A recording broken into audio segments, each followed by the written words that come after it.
ಯಾರೋ ಅದರೊಳಗೆ ಒಬ್ಬರು ಮಾತ್ರ ನನಗೆ ಗೊತ್ತಿಲ್ಲ. ನಮ್ಮ ಗುಲ್ಬರ್ಗಾದ ಡೊಂಗರ್ಗ ಅಂತ ಊರು ಒಂದು ಹುಡುಗಿ ಮಾತ್ರ ನಮ್ಗೆ ಬಂದಿದ್ದಾರೆ. ಅದೊಂದು ಬಿಟ್ಟು ಬೇರೆ ಇನ್ನೂ 2-3 ಜನ ಹುಡುಗರಿಗೂ ಅವ್ರ ಹೆಣ್ಮಕ್ಳಿಗೂ ಯಾರು ಗೊತ್ತಿಲ್ಲ ನಮ್ಗೆ. ಅವ್ರ ಮುಖಾಂತರ ಈಗ ನನ್ನ ಹನುಮಂತ ಎಳ್ಸಂಗಿ ನಾವು ಕಚೇರಿಗೆ ಹೋಗಿದ್ದೀವಿ, ಅವರು ಆ ಕೋರ್ಟಿಗೆ ಹೋಗಿ ಅವ್ರ ಸಂಗಡ ಮಾತಾಡಿದ ನಂತರ ನೀವು ಅವ್ನಿಗೆ ಸಹಕಾರ ನೀಡಬೇಕು ಅಥವಾ ನನ್ನ ಜೊತೆಗೆ ನಾವು ಹೇಳ್ದಂಗೆ ಮಾತು ಕೇಳಬೇಕು ಅಂಥೇಳಿ ನನಗೆ ಲೈಂಗಿಕವಾಗಿ ಬಳಸ್ಕೊಂಡ್ರು ಅಂತ ಬಂದವರು. ಲೈಂಗಿಕವಾಗಿ ಬಳಸ್ಕೊಂಡ್ರು ಅಂತಂದಾಗ ಲೈಂಗಿಕ ಬಳಸ್ಕೊಂಡ್ರು ಅಂತ ಆ ಒಂದು ಬೇಸಿಸ್ ಮ್ಯಾಗ ಸ್ಟೇಷನ್ ಪೊಲೀಸ್ ಸ್ಟೇಷನ್ಗೆ 376 ಆಫ್ IPC ಒಳಗೆ ಕೇಸ್ ರಿಜಿಸ್ಟರ್ ಆಗ್ಯದ. ಅಂದರೆ ರೇಪ್ ಕೇಸ್ ರಿಜಿಸ್ಟರ್ ಆಗ್ಯದ. ಈಗ ನಾವೇನು ಹೇಳಕತ್ತಿದ್ದೀವಿ, ಈ ಏನು ಹುಡುಗಿಯರ ಕರ್ಕೊಂಬಂದಿರಲಿ, ಏನು ಪ್ರೆಸ್ ಮೀಟ್ ಮಾಡಿದ್ರಲ್ಲ, ಈ ಪ್ರೆಸ್ ಮೀಟ್ ಮಾಡಿದ್ರು ಇವ್ರ ವಿರುದ್ಧ ಈ university police station case register ಆಗೋದು. ಮೊನ್ನೆ ಆರ್ಮ್ಸ್ ಆಕ್ಟ್ ಮ್ಯಾಗ ಕಪ್ನೂರು ರಾಜು ಅಂಡ್ ಗ್ಯಾಂಗ್ ಅಂತೇಳಿ ಗುಂಡಾ ಬಂದೂಕ್ ಪಡೆ ಅಂತೇಳಿ ಈ ಅದೇ ಗ್ಯಾಂಗ್ ಇಲ್ಲಿ ಇದ್ರೊಳಗೆ ಅವ್ನು ಬಚಾವ್ ಆಗೋ ಸಲುವಾಗಿ ಈ ಟೀಮ್ಗೆ ರೆಡಿ ಮಾಡ್ಕೊಂಬಂದು ನನ್ನ ವಿರುದ್ಧ ನಾನು ಹೇಳ್ತೀನಿ. ಅವ್ರದ್ದೊಂದು FIR ನೋಡಿದ್ದೆ ನಾನು. FIR ನೋಡಿದ್ದೀನಿ 6ನೇ ತಿಂಗಳದಾಗ 25 ತಾರೀಕಿಂದ 3-4 ದಿನ ಡೇಟ್ ಹೇಳ್ತಾರೆ. 6ನೇ ತಿಂಗಳು ಅಲ್ಲಿಂದ ಇಲ್ಲಿ ತನಕ ನನಗೆ ನಿರಂತರ ಕಿರುಕುಳ ನೀಡೋದು ಅಂತ ಹೇಳಿ. ಮತ್ತು 6ನೇ ತಿಂಗಳು ಇನ್ಸಿಡೆಂಟ್ ಆಗಿತ್ತು ಅಂದ್ರೆ ನೀವು 7ನೇ ತಿಂಗಳು ಕೇಸ್ ರಿಜಿಸ್ಟರ್ ಮಾಡಬೇಕು, ನೆಕ್ಸ್ಟ್ 8ನೇ ತಿಂಗಳು ಕೇಸ್ ರಿಜಿಸ್ಟರ್ ಮಾಡಬೇಕು. ನನಗೆ ಎಳ್ಸಂಗಿ ರೇಪ್ ಮಾಡಿದಾರೆ, ನನಗೆ ಎಳ್ಸಂಗಿ ನನಗೆ ಇದು ಮಾಡಿದಾರೆ ಅಂತ ಹೇಳಿ ಮತ್ತು ಅದು ಎಲ್ಲ ಬಿಟ್ಟು ಈಗ ನಾವು ಈ ಕಪ್ನೂರು ರಾಜ ಆ್ಯಂಡ್ ಗ್ಯಾಂಗ್ ವಿರುದ್ಧ ಯೂನಿವರ್ಸಿಟಿ ಪೊಲೀಸ್ ಸ್ಟೇಷನ್ದಾಗ ಕೇಸ್ ರಿಜಿಸ್ಟರ್ ಮಾಡ್ತೀವಿ. ಯಾಕಂದ್ರೆ 1,86,00,000 ರೂಪಾಯಿ ಬೆಂಗಳೂರು ಹೆಣ್ಮಕ್ಳು ಶ್ರೀಮತಿ ಜ್ಯೋತಿ MS ಅಂತೇಳಿ ಲಿಂಗಾಯತ್ ಹೆಣ್ಮಕ್ಳು ನಮ್ಮ ಹತ್ರ ಬಂದಿದ್ರು. ಆ ಹೆಣ್ಮಗಳ ಪರವಾಗಿ ಏನು ಇಲ್ಲಿ ಕರಿಬಸಪ್ಪ ಅನ್ನೋದು ಹೋಗಿದ್ದೀವಿ. ಕರಿಬಸಪ್ಪನ ಹೋದ ನಂತರ ಈ ಕಪ್ನೂರು ರಾಜ ಕರಿಬಸಪ್ಪ ನಮ್ಯಾಗ ಈ ನಮ್ಮ ಕಚೇರಿ ಬಂದು ಒಂದು ಕಚ್ಚೆ 1 ಲಕ್ಷ ರೂಪಾಯಿ ತೊಗೊಂಡು ಹೋದ್ರಿ, ಏನು ಕೇಸ್ ಮಾಡಿದ್ರಿ. ಅದಾದ ನಂತರ ನಾವು ಪ್ರೆಸ್ ಮೀಟ್ ಮಾಡ್ತೀವಿ. ಯೂನಿವರ್ಸಿಟಿ ರಾಜನ್ ಗ್ಯಾಂಗ್ ವಿರುದ್ಧ arms act with attached case ಇರ್ತದೆ. ಇದು ಕೇಸ್ ರಿಜಿಸ್ಟರ್ ಆದ್ಮೇಲೆ ಈ 3 ಜನಗಳು ಬಂದ್ರಲ್ಲ, ಈ 3 ಜನಗಳು ಯಾರು ಕಾಂಟ್ಯಾಕ್ಟ್ ಮಾಡಿದ್ರು? ನಾವು ಪೊಲೀಸ್ ಕಮಿಷನ್ ನಾವು ತಮ್ಮ ಮುಖಾಂತರ ಮತ್ತು ಜಿಲ್ಲಾಡಳಿತ ನಾವೇನು ಆಗ್ರಹ ಪಡುತ್ತಂದರೆ, ಈ 3 ಜನಗಳು ಹೆಣ್ಮಕ್ಳಲ್ಲ. ಒಬ್ಬರು ಮುಂಬೈ ಅಂತ ಹೇಳ್ತಾರೆ, ಇನ್ನೊಬ್ಬರು ಸೊಲಾಪುರ ಎಲ್ಲೋ ಅಕ್ಕಲಗೂಡ ಅಂತ ಹೇಳ್ತಾರೆ, ಒಬ್ಬರು ಇಲ್ಲೇ ಲೋಕಲ್ದವ್ರು ನನ್ನ ಬಳಿ ಬಂದವರು. ಈ 3 ಜನಗಳಿಗೆ ಕಾಂಟ್ಯಾಕ್ಟ್ ಯಾರು ಮಾಡಿದ್ರು? ಈ 3 ಜನಗಳಿಗೆ ಪ್ರಿಪರೇಷನ್ ಯಾರು ಮಾಡಿದ್ರು? ಈ 3 ಜನಗಳಿಗೆ ಎಲ್ಲಿ ಮೀಟಿಂಗ್ ಮಾಡಿದ್ರು? ಈ 3 ಜನಗಳಿಗೆ ಕಾಂಟ್ಯಾಕ್ಟ್ ಯಾರ್ಯಾರು ಫೋನ್ಗಳ ಮುಖಾಂತರ ಇವ್ರಿಗೆ ಕಾಂಟ್ಯಾಕ್ಟ್ ಮಾಡಿ ಇಲ್ಲಿ ಗುಲ್ಬರ್ಗ ತರಲು ಪ್ರಯತ್ನ ಮಾಡಿದ್ರು? ಈ 3 ಜನಗಳು ಪ್ರೆಸ್ ಮೀಟ್ನಾಗೆ ಎಳ್ಸಂಗಿ ಗೊತ್ತಿಲ್ಲ ಅಂದ್ರೂ ಕೂಡ ಎಳ್ಸಂಗಿ ಹೆಸರು ಹೇಳ್ಬೇಕಂತೇಳಿ ಇವ್ರಿಗೆ ಯಾರು ತಯಾರು ಮಾಡ್ಕೊಂಡ್ಬಿಟ್ರು? ಈ ಎಳ್ಸಂಗಿ ಹೆಸರು ಹೇಳೋ ಸಲುವಾಗಿ ಏನು ಪ್ರೆಸ್ ಮೀಟ್ SS ತೌಡೆ ಅಂತೇಳಿ ಕರ್ಕೊಂಬಂದಿದ್ನಲ್ವ, ಆ SS ತೌಡೆ ಅವನೇನು ಹೇಳ್ತಾನೆ ಅದ್ರೊಳಗೆ ಹೆಣ್ಮಕ್ಳಿಗೆ ಏನಪ್ಪ ಅಂದ್ರೆ ರೇಪ್ ಮಾಡಿದ್ರೆ ಅಂತ ಹೇಳ್ಕೊತಾನೆ. ಈ ಎಳ್ಸಂಗಿ ರೇಪ್ ಮಾಡಿದ ಅಂದಾಗ ಏನು SS ತೌಡೆ ಮನೆಗೆ ಹೋಗಿ ಕರ್ಕೊಂಡು ರೇಪ್ ಮಾಡ್ದ? ಏನು ರಾಜ ಕಪ್ನೂರ್ ಮನೆಗೆ ಹೋಗಿ ಇವ್ರು ಕರ್ಕೊಂಡು ರೇಪ್ ಮಾಡ್ದ? ಏನು ಯಾವ ಲಾರ್ಜ್ ಇವ್ರಿಗೆ ಹೋಗಿ ಕರ್ಕೊಂಡು ಹೋಗಿ ರೇಪ್ ಮಾಡ್ದ? ಅವನು ಅದು ಎಲ್ಲ ಡೀಟೇಲ್ಸ್ ಬೇಕಲ್ಲ. ಇದು ಎಲ್ಲ ಪೂರ ಡೀಟೇಲ್ ಮಾನ್ಯ ಪೊಲೀಸ್ ಆಯುಕ್ತರು ಗುಲ್ಬರ್ಗರು ಡೀಟೇಲ್ ಕಾಲ ಇವ್ರು ಮೊದಲು ಕಾಲ್ ಡೀಟೇಲ್ಸ್ ಇಡಬೇಕು. ಇವ್ರಿಗೆ ಕರ್ಕೊಂಬಂದವ್ರು ಯಾರು? ಇವರಿಗೆ ಇಲ್ಲಿ ಬಂದು ಪ್ರೆಸ್ ಮೀಟ್ ಮಾಡೋಕ್ಕೆ ಇವ್ರಿಗೆ ದುಡ್ಡು ಕೊಟ್ಟಿದ್ದೆಟ್ಟು. ಈ SS ತೋಡೆ ಭೀಮ್ ಆರ್ಮಿ ಅಂತ ಡೂಪ್ಲಿಕೇಟ್ ಭೀಮ್ ಆರ್ಮಿ ಅಂತ ಬಂದದಲ್ವಾ, ಈ ಭೀಮ್ ಆರ್ಮಿ ಹೆಸರು ನನ್ನ ವಿರುದ್ಧ ನನ್ನ ವಿರುದ್ಧ ಷಡ್ಯಂತ್ರ ಮಾಡಿ ಈ SS ತೋಡೆ ಅಂಬೇಡ್ಕರ್ ಜಯಂತಿಯಿಂದ ಇಲ್ಲಿ ತನಕ ಹಾಗೆ ಸಾಧಿಸ್ಲಿಕ್ಕಂದ್ರೆ ಕುತಂತ್ರಿಗಳು ಇವರೆಲ್ಲ ಲ್ಯಾಂಡ್ ಗ್ರಾಬರ್ಸ್ಗಳು. ಈ ಕುತಂತ್ರಿಗೆ ಈ ಪ್ರೆಸ್ ಮೀಟ್ ಮಾಡ್ಬೇಕಂತ ದುಡ್ಡು ಕೊಟ್ಟವ್ರು ಯಾರು ಅನ್ನೋದ್ರ ಬಗ್ಗೆ ತನಿಖೆ ಆಗ್ಬೇಕಂತೇಳಿ ನಾನೇನಪ್ಪ ಅಂದ್ರೆ ಇವತ್ತು ತಮ್ಮ ಮುಖಾಂತರ ಆಗ್ರಹ ಪಡಿಸೋದಿಲ್ಲ. ಒಂದು ಸತ್ಯ ಅನ್ನೋದು ಬೆಂಕಿ ಇದ್ದಂಗೆ, ಅರ್ಥ ಮಾಡ್ಕೊಳ್ರು. ಸತ್ಯ ಅನ್ನೋದು ಬೆಂಕಿ ಇದ್ದಂಗೆ, ಬೆಂಕಿ ನಿಮಗೆ ಎಷ್ಟು ಕಸ ಆಗ್ತಿರಲ್ಲ ಅದು ಸುಟ್ಟು ಬಸುಮ್ ಆಗ್ತಿರ್ತೀರಿ. ಇದು ಎಳ್ಸಂಗಿ ಅನ್ನೋದು ಇದೇನನ್ನೋದು ಕೋರ್ಟ್ನಾಗ ಬಂದ್ರೆ ಸಾವಿರ ಜನಗಳು ಹೇಳ್ತಿರ್ತಾರಲ್ಲಿ. ಇವತ್ತು ಎಳ್ಸಂಗಿ ಪೊಲೀಸ್ ಅರೆಸ್ಟ್ ಮಾಡ್ತಾನೆ 1000 ಜನಗಳು ಎಳ್ಸಂಗಿ ಮನೆ ಮುಂದೆ ಬಂದು ಕುಂದ್ರಲಿಕ್ಕತ್ತಾರ. ಈ ಭಾಗ್ಯ ನಿಮ್ಗೆ ಏನು ಕುತಂತ್ರ ಮಾಡ್ಕತ್ತಿರಲ್ಲ, ಕಳ್ಳರ್ತಾರೆ ತಿರುಗಾಳಕತ್ತಿರಲ್ಲ, ಇದು ಭಾಗ್ಯ ನಿಮಗಿಲ್ಲದು. ಇವತ್ತು ನಾನು ಪ್ರತಿ ಊರುಗಳ ಹಳ್ಳಿಗಳ ಜನಗಳು, ಅಲ್ಲಿ ದಲಿತ ಅಂತಿಲ್ಲ, ಅಲ್ಲಿ ಮುಸಲ್ಮಾನ್ ಅಂತ, ಲಿಂಗಾಯತ್ ಅಂತಿಲ್ಲ, ಬ್ರಾಹ್ಮಣ ಅಂತಿಲ್ಲ, ಎಲ್ಲ ಜಾತಿ ಜನಾಂಗದವ್ರು ನಾವು ನಿಮ್ಮ ಜೊತೆಗಿದ್ದೀವಿ ಸರ್ ಅಂತ ಹೇಳಿ, ಎಲ್ಲ ತನುಮನ ದರ ನಿಮ್ಮ ಜೊತೆಗಿದ್ದೀವಿ ಅಂತ ಹೇಳಕತ್ತಿರಲ್ಲ. ಇದು ನನಗೆ ಸಿಕ್ಕಂಥ ಗೌರವ ಈ ಜಿಲ್ಲೆ ಒಳಗಂತೆ. ಅದಕ್ಕೆ ನಾನು ಮಾನ್ಯ ಪೊಲೀಸ್ ಆಯುಕ್ತರಿಗೆ ನಾನು ಈ ಮೂಲಕ ಒತ್ತಾಯ ಪಡ್ತೀನಿ, ಇಮಿಡಿಯೇಟ್ ಆಗಿ ರಾಜ ಆ್ಯಂಡ್ ಗ್ಯಾಂಗ್, ಈ ರಾಜ ತಡಿಪೇರ ಆದವನು, ಇವನಿಗೆ ಆಲ್ರೆಡಿ ತಾವೇ ಪೊಲೀಸ್ ಗುಲ್ಬರ್ಗ ಪೊಲೀಸರ ತಡಿಪೇರ ಆದೇಶ ಮಾಡಿದ್ರಿ. ಜೀವಂತ ಬಂದು ಗುಂಡುಗಟ್ಟು ಇಟ್ಕೊಂಡು ತಿರುಗಾಳಕತ್ತದವು. ಹೊಟ್ಟಲ್ಲಿ 10 ಹೆಣ್ಮಗಳಿಗೆ ಸೂಟ್ ಮಾಡ್ತೀನಿ ಬೆದರಿಕೆ ಹಾಕಿ 1,86,00,000 ಮುಚ್ಚು ಹಾಕೋ ಸಲುವಾಗಿ 40 ಲಕ್ಷ ರೂಪಾಯಿ ಈ ರಾಜ ಆ್ಯಂಡ್ ಕಂಪ್ನಿ ಡೀಲ್ ಮಾಡೋದ.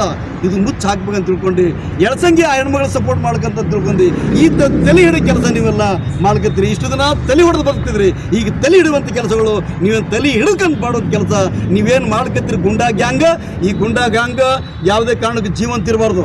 ನಾವು ಪ್ರಿಯಾಂಕ್ ಸಾಬ್ ಮಾನ್ಯ ಜಿಲ್ಲಾ ಉಸ್ತುವಾರಿ ಮಂತ್ರಿ ಪ್ರಿಯಾಂಕ್ ಸಾಬ್ರಿಗೆ ಹೇಳಿದ್ದೀವಿ, ಈ ಯಾವುದೇ ಕಾರಣಕ್ಕೆ ಸರ್ ತಮ್ಮ ಅಧಿಕಾರದ ಒಳಗೆ ಯಾವ ಗುಂಡಗಳು ತಮ್ಮ ಹೆಸರು ಮಗ ಯಾವ ಗುಂಡಗಳು ಜೀವಂತ ಇರಬಾರ್ದು. ಎಲ್ಲ ಗುಂಡಗಳು ಜೈಲ್ನಾಗ ಇರ್ಬೇಕು, ಎಲ್ಲ ಶೂಟ್ ಔಟ್ ಮಾಡಿ ಎನ್ಕೌಂಟರ್ ಮಾಡ್ಬೇಕು ಅವ್ರಿಗೆ ಅಂತ ನಾವು ಹೇಳಿದ್ವಿ. ಈಗಲೂ ಆಗ್ರಹ ಪಡಿಸ್ತೇವೆ. ನಾಳೆ ಮಂಡೆ ಸೋಮವಾರ ದಿನ ಮಂಡೆ ಕಾಂಗ್ರೆಸ್ ಅಂತ ಹೇಳ್ತಿರೋದು. ಪ್ರಿಯಾಂಕ್ ಸಾವ್ರ ಹೆಸರು ಮೊದಲು ಹೇಳ್ತಿದ್ರು, ಯಾವುದೇ ಕಾರಣ ಪ್ರಿಯಾಂಕ್ ಸಾವ್ರ ಹೆಸರು ಅವರಿಗೆ ಅವ್ರು ಎಷ್ಟು ಗುಂಡಾಗಳಲ್ಲ ಅವ್ರಿಗಿಂತ 100 ಪಟ್ಟು ನಾವು ಪ್ರಿಯಾಂಕ್ ಸಾವ್ರ ನಾವು ಜೊತೆಗಿದ್ವಿ, ಪ್ರಿಯಾಂಕ್ ಸಾವ್ರು ನಮ್ಮ ಜೊತೆಗಿದ್ದು ಅಂತ. ಇವೇನು ಗುಂಡಾಗಳು ಈ ಕಪ್ಪನೂರು ರಾಜ, ಈ SS ತವಡೆ, ಪೂರಟಿ ಕಪ್ಪನೂರು ರಾಜನ್ ತಮ್ಮ ಮಟ್ಕ ಕಪ್ಪೂರು ರಾಜನ್ ತಮ್ಮ ಇಸ್ಪೆಟ್ಟಲ್ಲಿ ಆಟ ಆಡ್ಲಿಕ್ಕೆ ಗೊತ್ತಿಲ್ಲ, ಯಾರಿಗೆ ಗೊತ್ತಿಲ್ಲ ತಿಳ್ಕೊಂಡ್ಬಿಟ್ಟನ ನಾವು ಕಣ್ಣು ಮುಚ್ಚಿ ಕೂತಿದ್ದೀವಿ. ನಮ್ಮ ಸಮಾಜದ ಯಾವ್ದು ಬೇರೆ ಲೂಟಿ ಮಾಡ್ಕೊತ ಈ ಕಪ್ಪನೂರು ರಾಜ ಈಗಲೂ ಕೂಡ ಏನಪ್ಪ ಅಂದ್ರೆ ಚುಚ್ಚಂದಿರ ರಾಜ ಅಂತಂದ್ರಿ, ಈಗಲೂ ಕೂಡ ಈ ಚುಚ್ಚಂದಿರ ರಾಜ ಅಕ್ಕಿ ಮಾಫಿಯಾದಾಗ ಅದ ನೀವು ಇದ್ರ ಬಗ್ಗೆ ಎನ್ಕ್ವೈರಿ ಆಗ್ಬೇಕಲ್ಲ. ಇಂಥವೆಲ್ಲ ನಮ್ಗೆ ಗೊತ್ತಿದ್ದು ಎಳ್ಸಂಗಿ ಇವತ್ತಲ್ಲ ನಾಳೆ ನಮಗೆ ಕೆಡ್ಡಕ್ಕೆ ಹಾಕ್ತಾನೆ ತಿಳ್ಕೊಂಡು ನಿಮ್ಮ ಹದಿನೆಂಟಿಗೆ ನಿಮ್ಮ ಆರಾಮಗಿರಿ ಮುಚ್ಚುವಳು ಒಬ್ಬ ಅಮಾಯಕ ಪ್ರಾಮಾಣಿಕ ಹೋರಾಟಗಾರರಿಗೆ ಬಾಬಾ ಸಾಹೇಬ್ ಅಂಬೇಡ್ಕರ್ ಬುದ್ಧ ಬಸವ ವಿಚಾರಧಾರೆಗಳು ಹೋರಾಟ ಮಾಡುತ್ತೆ ಬೇರೆ ವ್ಯಕ್ತಿ ಮ್ಯಾಗ ನೀವು ರೇಪ್ ಮಾಡಿದ್ರೆ ಎಳ್ಸಂಗಿ ಆಗ್ತದೆ. ಎಷ್ಟು ಮನಸ್ಥಿತಿ, ಎಷ್ಟು ನಾಚಿಕೆ ನಿಮ್ಗೆ ಕೆಳಗೆ ಬಿದ್ದ ಮನಸ್ಥಿತಿ ಅದು ನಿಮಗೆ ಇದ್ರ ಬಗ್ಗೆ ಎನ್ಕ್ವೈರಿ ಆಗಬೇಕು. Immediate as soon as possible immediate ಆಗಿ ಏನು ಕಪ್ಪನೂರು ರಾಜ ಆ್ಯಂಡ್ ಗ್ಯಾಂಗದಲ್ಲಿ ಬಂದು ಗ್ಯಾಂಗ್ ಏನು ಗುಲ್ಬರ್ಗದ ಡಿ ಗ್ಯಾಂಗ್ ಈ ಸಮಾಜಘಾತಕ ಶಕ್ತಿಗಳಿಗೆ ಇಮಿಡಿಯೇಟ್ ಆಗಿ ಅರೆಸ್ಟ್ ಮಾಡಿ ತಡಿಪಾರು ಮಾಡ್ಬೇಕಂತೇಳಿ ಇನ್ನು ತಮ್ಮ ಈಗ ನನ್ನ ವಿರುದ್ಧ ಕಂಪ್ಲೇಂಟ್ ಕೊಟ್ಟಿದ್ರ ಎಳ್ಸಂಗಿನೇ ಇವ್ರಿಗೆ ಕರ್ಸಿದನು, ಎಳ್ಸಂಗಿನ ಇವ್ರಿಗೆ ಏನಪ್ಪ ಅಂದ್ರೆ ರೇಪ್ ಮಾಡಿದ್ರು, ಎಳ್ಸಂಗಿ ಎಲ್ಲ ಫೋನ್ ಟ್ರಾಪ್ ನಾ ಒಂದು ಹೆಣ್ಮಕ್ಳು ಮಾತಾಡ್ಬೇಕಂದ್ರೆ ತಿಂಗಳ ಮಸ್ಕ ಹೊಡಿಬೇಕಾಗ್ತದೆ, ತಿಂಗಳಂತೊಟ್ಟೆ ಫೋನ್ ಮಾಡಬೇಕಾಗ್ತದೆ. ಯಾವುದಾದ್ರೂ ಒಂದು ಸಿಂಗಲ್ ಫೋನ್ ಎಳ್ಸಂಗಿ ಹೆಸರು ಹೋಗಿತ್ತು ಅದು ಆ ಹುಡುಗಿಯರಿಗೆ ನಾನು ಯಾವುದಾದ್ರು ನಾನೇ ಅವ್ರ ಜೊತೆ ಮಾತಾಡಿ ರೇಪ್ ಮಾಡೋಕ್ಕೆ ಟ್ರೈ ಮಾಡಿದ್ರೆ ಅಂತ ಏನಾದ್ರು ಒಂದೇ ಒಂದು ಸಿಂಗಲ್ ಇದು ಮಾಡಿದ್ರೆ ನಮ್ಮ ಜಿಲ್ಲಾ ಇಡೀ ಗುಲ್ಬರ್ಗ ಜನಗಳು ಇದೆ ತಿಮ್ಮಾಪುರ ಚೌಕದಾಗ ಹ್ಯಾಂಗೆ ಮಾಡೋಣ ನಾವು ತಯಾರಿದ್ದೀನಿ. ಅದು ನಾನೇ ಹ್ಯಾಂಗೆ ಮಾಡ್ಬೋದು. ಹನಿ ಟ್ರ್ಯಾಪ್ ಅಂತ ನನಗೆ ಗೊತ್ತಿರಲಿಲ್ಲ. ಹನಿ ಟ್ರ್ಯಾಪಿಗೆ ನಮ್ಗೆ ಯಾವುದು ಸಂಬಂಧ ಇಲ್ಲ. ಹನಿ ಟ್ರ್ಯಾಪ್ ಅನ್ನೋದು ಸೃಷ್ಟಿ ಮಾಡೋದು ಈ ಗುಲ್ಬರ್ಗದ ಗುಂಡಾ ಗ್ಯಾಂಗ್. ಹನಿ ಟ್ರ್ಯಾಪ್ ಅನ್ನೋದು ಸೃಷ್ಟಿ ಮಾಡಿ ಕದ್ದಿ ಕಟ್ಟೋದು ಕಪ್ಪನೂರು ರಾಜ ಆ್ಯಂಡ್ ತಡಿಪಾರ್ ಗ್ಯಾಂಗ್.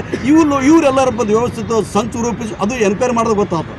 ನಾನೇನು ಹೇಳಿದ್ರಿ ಈ ಕಪ್ಪನೂರು ರಾಜ ಆ್ಯಂಡ್ ಗ್ಯಾಂಗ್ ಏನು 3 ಜನ ಹೆಂಗಸರು ಬಂದಿರಲಿ ಇವರಿಗೆ ಮತ್ತು ನನಗೆ ಬ್ರೇನ್ ಮ್ಯಾಪಿಂಗ್ ಮಾಡಿದ್ರೆ ಸುಳ್ಳು ಪತ್ತೆ ಇದು ಮಾಡ್ಕೊಂಡ್ಬಿಟ್ರೆ ಸತ್ಯಾಸತ್ಯತೆ ಹೊರಗೆ ಬರ್ತಂತ. ಈ ಎಲ್ಲ ಕಳ್ಳರಿಗೆ ತರಬೇಕು, ಈ ಎಲ್ಲ ಕದಿಬಿಡ್ತಾರೆ, ಎಲ್ಲ ಗುಂಡಾಗಳು ತಂದು ಬ್ರೇನ್ ಮ್ಯಾಪಿಂಗ್ ಮಾಡಿದ್ರೆ ಹಕ್ಕಿಗತ್ತು ಹೊರಗೆ ಬರ್ತಾರೆ. ಒಬ್ಬ ಸಂಘಟನೆ ಮುಖಂಡರಿದ್ದೀರಿ, ಒಬ್ಬ ಎಲ್ಲಕ್ಕಿಂತ ಹೆಚ್ಚಾಗಿ ಮೇಲಾಗಿ ನ್ಯಾಯವಾದಿಗಳಿದ್ದೀರಿ, ವಕೀಲರಾಗಿ ವರ್ಕ್ ಮಾಡ್ತಿದ್ದೀರಿ. ನೀವೇ ಹೇಳಿದ್ರಿ ಇವರು ನಮ್ಮ ಕಮ್ಯುನಿಟಿ ಅವನು ಅನ್ನೋ ಕಾರಣಕ್ಕಾಗಿ ಲೂಟಿ ಮಾಡಲಿ ಅಂತ ಬಿಟ್ಟು ನಾವು ಕೇಳಿಲ್ಲ ಜಗಳ ಆಗ್ತಂತ ಕೇಳಲ್ಲ. ಯಾಕಂದ್ರೆ ಮೈಮೆ ಹಾಕಬಹುದು. ಇವ್ರ ವಿರುದ್ಧ ಕೇಳಿದ್ರೆ ದಪ್ಪದು ಟೀಮ್ ಅದ ಅವ್ರಿಗೆ ಯಾವನು ಕೇಳೋಣ ನೋಡ್ರಿ. ಇಷ್ಟೆಲ್ಲ ಇನ್ಸಿಡೆಂಟ್ ಆಗತ್ತವ, ಇಷ್ಟೆಲ್ಲ ಘಟನೆಗಳು ಆಗತ್ತವ, ರಾಜಾಗ ತಡಿಪಾರು ಮಾಡೋದು ಒಬ್ಬ ನಾವು ಸಮಾಜ ದಲಿತರು ಯಾರು ಬಾಯ್ತ ನೋಡಿದ್ರಿ.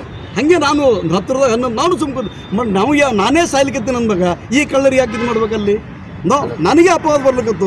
ನನಗೆ ನನ್ನ ಒಂದು ಹೆಸರಿಗೆ ಕಳಂಕ ತರ್ಕೋದು ಈ ಮಕ್ಕಳು ಯಾವನಿಗೆ ಬಿಡ್ಲಿಕ್ಕೆ ಸಾಧ್ಯ ಇಲ್ಲ, ಬಿಡೋದಲ್ಲ.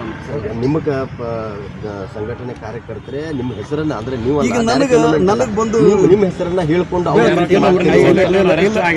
ಇಲ್ಲ ಯಾವುದೇ ಕಾರಣಕ್ಕೂ ಎಲ್ಲಿನೂ ಕೂಡ ಈ ಎಳ್ಸಂಗಿನೇ ಅವ್ರಿಗೆ ಹೇಳಿದ್ರು ಎಳ್ಸಂಗಿನೇ ಅದು ಮಾಡೋ ಅಂತ ಹೇಳಿಕೆ ನಿಮಗೆ ಸಾಕಷ್ಟು 100 ರೆಕಾರ್ಡ್ಗಳು ಕೊಟ್ಟಿರ್ತಾನೆ. ನಿನ್ನ ರೆಕಾರ್ಡ್ ಬಂದುವ ಅದು ಯಾವುದು ಬಾಂಬೆ ಹೆಣ್ಮಕ್ಳು ಹತ್ತಿರ ಬಾಂಬೆ ಹೆಣ್ಮಕ್ಳು ಕೂಡ ಕ್ಯಾರೆಕ್ಟರ್ ಚೆಕ್ ಮಾಡಲಿ. ಅವ್ರದ್ದು ಒಂದು ಟೀಮ್ ಅದ ಗುಲ್ಬರ್ಗ. ನನಗೆ ಅನ್ಸ್ಬಿಟ್ಟು 5-6 ಜನಗಳು ಗುಂಪು ಟೀಮ್ ಅದ. ಇದೇ ದಂಧ ಮಾಡೋರು ಅವರು. ಇದೇ ದಂಧ ಇದು ಪ್ರತ್ಯೇಕ ಮತ್ತೊಂದು ಸ್ಟೋರಿ ಆಗ್ತದೆ. ಈ ರಾಜ ಏನೇನು ನಮ್ಮ ದಲಿತ ಸೇನಾ ವಿಭಾಗ ಅಧ್ಯಕ್ಷ ರಾಜ ಅಂತಿದ್ರು. ಈ ರಾಜಾಗ 30 ಲಕ್ಷ ರೂಪಾಯಿ ಹಾಕಿದಕ್ಕೆ ಕರೆ ಅದ. 30 ಲಕ್ಷ ರೂಪಾಯಿ ಹಾಕಿದ ಕರೆ ಅದ. 30 ಲಕ್ಷ ರೂಪಾಯಿ ಆ ರಾಜ ಪ್ರಭು ಅಂತೇಳಿ ರೌಡಿ ಶೆಟ್ರ ಚೌಕ್ ಬಜಾರ್ ಪ್ರಭು ಅಂತ ಒಂದು ಹುಡುಗ ರೌಡಿ ಶೆಟ್ರ ಪ್ರಭು ಈ ಹೆಣ್ಮಗಳು ಮೂರು ಜನಗಳು ಕಂಟಿನ್ಯೂಸ್ ಇವ್ರ ಜೊತೆ ಮಾತಾಡೋದ. ಆ ಹೆಂಗಸಿನ ಜೊತೆಗೆ ಈ ಗುಲ್ಬರ್ದಾಗ ಎಷ್ಟು ಜನ ಲವರ್ಸ್ಗಳಾರ, ಯಾರು ಆಕಿ ಕಾಂಟ್ಯಾಕ್ಟ್ ಮಾಡ್ಕೊತರು, ಯಾರೇ ರಾಜನ ಹೆಸರು ಬಗ್ಗೆ ಹೇಳಿಸ್ಬೇಕು, ಆ ಯಾರ ರಾಜನ ಜೊತೆಗೆ ಎಳ್ಸಂಗಿ ಸೇರಿಸ್ಬೇಕು ಅನ್ನೋದ್ರ ಬಗ್ಗೆ ಎನ್ಕರ್ದು ಗೊತ್ತಾಗ್ತದೆ. ಭಾಳ ಫಸ್ಟ್ ಕ್ಲಾಸ್ ಏನಪ್ಪ ಅಂದ್ರೆ ಸತ್ಯ ಹೊರಗೆ ಬರ್ತದೆ 100%. ನಾ ಇನ್ನೊಂದು ತಮ್ಮ ಎದುರಿಗೆ ಹೇಳ್ತಿದ್ದೀನಿ. ಈಗ ಏನು ನಾವು ಒಂದು ಆರ್ಗನೈಸೇಷನ್ ಸೋಷಿಯಲ್ ಜಸ್ಟಿಸ್ ಆಗಿ ಇಲ್ಲಿ ಸಾಮಾಜಿಕ ಅನ್ಯಾಯ ಅಂತಂದರೆ ಎಲ್ಲ ಜಾತಿ ಜನಗಳು ಬಂದಿರೋದು. ಅಲ್ಲಿ ಖಾಲಿ ದಲಿತರು ಬರ್ತಾರಂತಲ್ಲ. ಇಲ್ಲಿ ಗುಲ್ಬರ್ಗ ಲ್ಯಾಂಡ್ ಗ್ರಾಬಿಂಗ್ ಜಾಸ್ತಿ ಆಗುತ್ತೆ. ಆ ಲ್ಯಾಂಡ್ ಗ್ರಾಬಿಂಗ್ ಜಾಸ್ತಿ ಆಗೋದು ನಾವು ಹೋಗ್ತೀವಿ ಅಲ್ಲಿ ಡಾಕ್ಯುಮೆಂಟ್ಸ್ ವೆರಿಫೈ ಮಾಡ್ತೀನಿ, ಸಂಬಂಧಪಟ್ಟ ಪೊಲೀಸ್ ಆಫೀಸರ್ ಹೇಳ್ತೀವಿ, ಪೊಲೀಸ್ ಕಮಿಷನರ್ ಭೇಟಿ ಆಗ್ತೀವಿ, ನೀವು ಮಾಡಲಿಲ್ಲ ನಾವು ಜಾಗ ಮಾಡ್ತೀವಿ ಅಂತ ಹೇಳ್ತೀವಿ. 100 ಜನಗಳು ಈ ಥರ ನಾವು ನ್ಯಾಯ ಇದು ಲ್ಯಾಂಡ್ ಗ್ರಾಬಿಂಗ್. ಇಂಥದ್ರೊಳಗೆ ಈಗ ಸಂಘಟನೆ ಹೆಸರು ಬಗ್ಗೆ ಯಾರೋ ಒಬ್ಬರು ಭರವಸೆ ಇಟ್ಟಿರ್ತಾರೆ, ಜಿಲ್ಲಾಧ್ಯಕ್ಷ ಇರ್ತಾರೆ, ವಿಭಾಗ ಅಧ್ಯಕ್ಷ ಇರ್ತಾರೆ. ನಿಮ್ಮ ಕೆಲಸ ಏನದ ಈ ಸಾಮಾಜಿಕ ಅನ್ಯಾಯದವ್ರು ಅಲ್ಲಿ ಯಾವುದೋ ಧರ್ಮ ಜಾತಿ ಸಾಮಾಜಿಕ ಅನ್ಯಾಯದವ್ರು ಧ್ವನಿ ಅಂತ ಹೇಳಿ ಆ ಸಾಮಾಜಿಕ ಅನ್ಯಾಯದವ್ರ ಧ್ವನಿ ಅಥವಾ ಈ ಥರ ಯಾವುದಾದ್ರು ಫ್ರಾಡ್ನ ಸಿಕ್ಕುವುದು ನಮ್ಮ ಗಮನಕ್ಕೆ ಬಂತಂದರೆ ನಾವು ಯಾವುದೇ ಕಾರಣಕ್ಕೆ ಬಿಟ್ಟಿಲ್ಲ. ನಿನ್ನೆ ಕಳಂಕ ತರುವಂಥ ಆಗೋದದ. ಬಟ್ ಭಾಳ ದೊಡ್ಡ ಪ್ರಮಾಣದಾಗ ಹೆಸರಿಗೆ ಕಳಂಕ ತರುವಂಥ ಪ್ರಯತ್ನ ಮಾಡಿದಾರದು. ಅದು ಕಳಂಕ ತೊಳೆದು ಹೋಗ್ತಾನೆ ಗೊತ್ತದ. ಈಗ ಯಾರು ರಾಜ ಲಿಂಕ್ ಅಂತ ಹೇಳಿ ಅವ್ನಿಗೆ ಪೂರ ಕ್ಲಿಯರ್ ಹೇಳಿದ್ವಿ. ನಿನ್ನ ಮ್ಯಾಗ ಆರೋಪ ಇದ್ದದ, ನಿನ್ನಿಂದ ನಮ್ಮ ಸಂಘಟನೆ ಹೆಸರು ಖರಾಬ್ ಆಯಿತು, ನಮಗೆ ಹೆಸರು ಖರಾಬ್ ಆಯಿತು, ಇಮಿಡಿಯೇಟಾಗಿ ನೀವು ಬರ್ಬೇಕಂತೇಳಿ ಅವ್ನಿಗೆ ಕರೆಸಿ ಈ ಇನ್ಸ್ಪೆಕ್ಟರ್ ಸ್ಟೇಷನ್ ಬಜಾರ್ ಇನ್ಸ್ಪೆಕ್ಟರ್ ಕರೆಸಿ ಅವ್ರು ಪೊಲೀಸ್ ಕರೆಸಿ ನಾವೇ ಸ್ವತಃ ಏನಪ್ಪ ಅಂದ್ರೆ ಪೊಲೀಸ್ ಹ್ಯಾಂಡ್ ಓವರ್ ಮಾಡಿಸಿದ್ವಿ. ಈಗ ರಾಜು ಏನಪ್ಪ ಅಂದ್ರೆ ಇವತ್ತು ಮೆಡಿಕಲ್ ಮಾಡಿಸಿ ಜೈಲಿಗೆ ತೊಗೊಂಡು ಹೋಗ್ತಾರೆ. ಮತ್ತು ಅದ್ರ ಜೊತೆಗೇ ಈಗ ಫಸ್ಟ್ ಟೈಮ್ ತಮ್ಮೆದುರು ಹೇಳ್ತೀನಿ, ಏನು ವಿಭಾಗ ಅಧ್ಯಕ್ಷ ರಾಜು ಲೆಂಟಿ ಅವನಿಗೆ ಏನಪ್ಪ ಅಂದ್ರೆ ಈಗ ನಾವೆಲ್ಲ ನಮ್ಮ ರಾಜ್ಯ ನಾಯಕರ ಜೊತೆ ಚರ್ಚೆ ಮಾಡಿದ್ದೀನಿ. ಈ ಗುಲ್ಬರ್ಗ ವಿಭಾಗೀಯ ಎಲ್ಲ ಜಿಲ್ಲಾಧ್ಯಕ್ಷರು ಚರ್ಚೆ ಮಾಡಿದ್ವಿ. ರಾಜಿಗೆ ಏನಪ್ಪ ಅಂದ್ರೆ ಈ ಪ್ರಕರಣದಿಂದ ಪೂರ ಟೋಟಲ್ ಹೊರಗೆ ಬರುತ್ತಂತ ಅವನಿಗೇನಪ್ಪ ಅಂದ್ರೆ ಸಂಘಟನೆಯಿಂದ ಎಕ್ಸ್ಪೆಲ್ ಮಾಡ್ತೀವಿ, ಉಚ್ಚಾಟನೆ ಮಾಡ್ತೀವಿ. ಈಗ ನಿಮ್ಮ ಮುಖಂಡರು ಇನ್ನೊಂದು ಏನು ಕೇಳ್ತಿದ್ದಾರೆ ಅಂದರೆ ದಲಿತ ಹೆಸರ ಮೇಲೆ ಸಂಘಟನೆಗಳೇ ಇರಬಾರ್ದು, ಜಿಲ್ಲೆನಲ್ಲೇ ಬ್ಯಾನ್ ಅದ, ನೀವು ಯಾಕೆ ಇಟ್ಕೊಂಡಿರಿ, ಬ್ಯಾನ್ ಮಾಡಿರಿ, ದಲಿತ ಸೇನೆ ಅಂತ ಇರ್ಲಿಕ್ಕೆ ಅವಕಾಶ ಇಲ್ಲ ಅಂತ. ಇಲ್ಲ ಸರ್, ಇದು ದೇಶದ ಅನೇಕ ವಿಧಾನಸಭೆಗಳಲ್ಲಿ, ದೇಶದ ಅನೇಕ ರಾಜ್ಯಗಳಲ್ಲಿ ಅದು ದಲಿತ ಅನ್ನೋ ಪದ ಅದೊಂದು ಜಾತಿ ಸೂಚಕ ಪದ ಆಗ್ತದೆ, ಅದು ಬಳಸಬಾರ್ದು ಅಂತೇಳಿ ಅದು ಎಲ್ಲಿನೂ ಕೂಡ ಪಾರ್ಲಿಮೆಂಟ್ ವಚನಾಗಲಿ ವಿಧಾನಸಭೆಗಳಲ್ಲಿ ಬಳಸಬಾರ್ದು ಒಂದು ಇದು ಮಾಡಿರ್ತದೆ. ಆಮ್ಯಾಗ ನರೇಂದ್ರ ಮೋದಿ ಸರ್ಕಾರ ಅದು ಬ್ಯಾನ್ ಮಾಡ್ತದೆ. ಇದು ನಮ್ಮದು ಈ ನಮ್ಮ ಆದರಣೀಯ ಪದ್ಮಭೂಷಣ ವಿಭೂಷಣ ಆದರಣೀಯ ರಾಮವಿಲಾಸ್ ಪಾಸ್ವಾನ್ ಅವರೇನಪ್ಪ ಅಂದ್ರೆ ಇದು ರಿಜಿಸ್ಟರ್ ಮಾಡೋದು ಬಾಡಿ ಅದ. ಇದು ಅವರು ದಲಿತ ಸೇನೆ ಅಂತ ಹೆಸರಿಟ್ಟದ ಸರ್ಕಾರ. ಇಲ್ಲ ಬ್ಯಾನ್ ಆಗಿದೆ ಅಂತಲ್ಲ ಸರ್, ಅದ್ರಾಗ ಪಾರ್ಲಿಮೆಂಟ್ ಹೌಸ್ನಾಗ ಸರ್ಕಾರದ ಕಚೇರಿ ಒಳಗೆ ದಲಿತನ ಪದ ಉಪಯೋಗ ಮಾಡಬಾರ್ದು. ಸಂಘಟನೆ ರಿಜಿಸ್ಟರ್ಡ್ ಬಾಡಿ ಅದು. ಈ ರಿಜಿಸ್ಟರ್ಡ್ ಬಾಡಿ ರಾಮವಿಲಾಸ್ ಪಾಸ್ವಾನ್ ಅವರು ಕೊಟ್ಟರು. ಅವ್ರ ಬ್ರದರ್ ಏನು ಫುಡ್ ಆ್ಯಂಡ್ ಕನ್ಸ್ಯೂಮರ್ ಮಿನಿಸ್ಟರ್ ಇದ್ದರು ಪಶುಪತಿ ಕುಮಾರ್ ಪಾರಾಜಿ. ಈಗ ಅವ್ರ ಮಗ ಮತ್ತೊಬ್ಬರಾಗ್ಯಾರ ಪಶುಪತಿ ಕುಮಾರ್ ಪಾರಾಜಿ, ನಮ್ಮ ನ್ಯಾಷನಲ್ ಪ್ರೆಸಿಡೆಂಟ್. ಅವ್ರಿಗೆ ಅದು ಸರ್ಕಾರ ಅವ್ರಿಗೆ ಏನಪ್ಪ ಅಂದ್ರೆ ಇದು ಬ್ಯಾನ್ ಮಾಡಬೇಕು ಅಥವಾ ಪದ ಬಳಸಬಾರ್ದು, ಅವ್ರು ಏನು ನ್ಯಾಷನಲ್ ಲೆವೆಲ್ ಪ್ರಯತ್ನ ಮಾಡ್ತಾರೆ. ಒಂದು ಸೆಕೆಂಡ್.